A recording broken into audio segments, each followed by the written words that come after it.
few months, I've learned a new expression, and that expression is floating gears. I'd never heard that expression before. I had to find out what it meant. And what it meant was shifting without using the clutch. Back in the day, we used to call that shifting without using the clutch, but now it's called floating gears, so whatever. Lots of guys like to float the gears. Lots of these guys think they're good at it.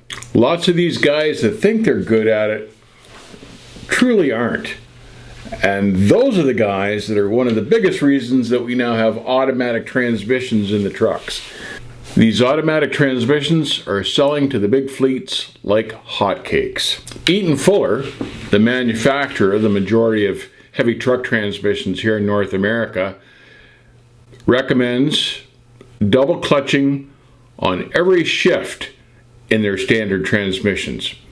Bear in mind that they're not building synchromesh transmissions. These are manual transmissions without the synchromesh. Eaton wants their transmissions double clutched.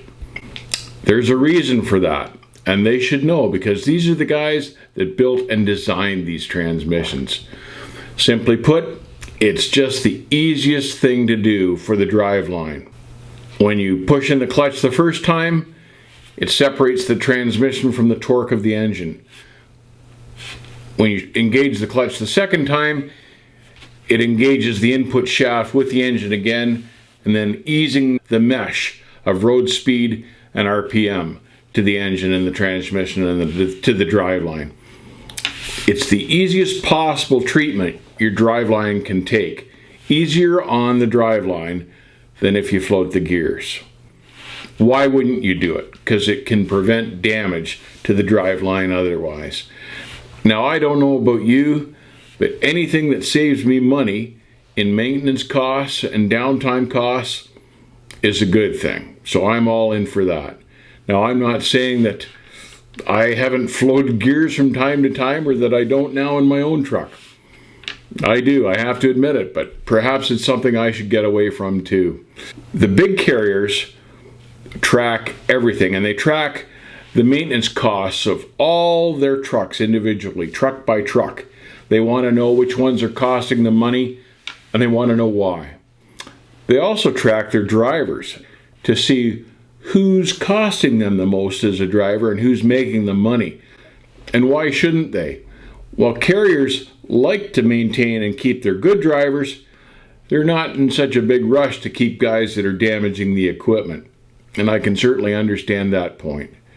Drivers that are hard on equipment are simply not as valuable to the trucking industry anymore.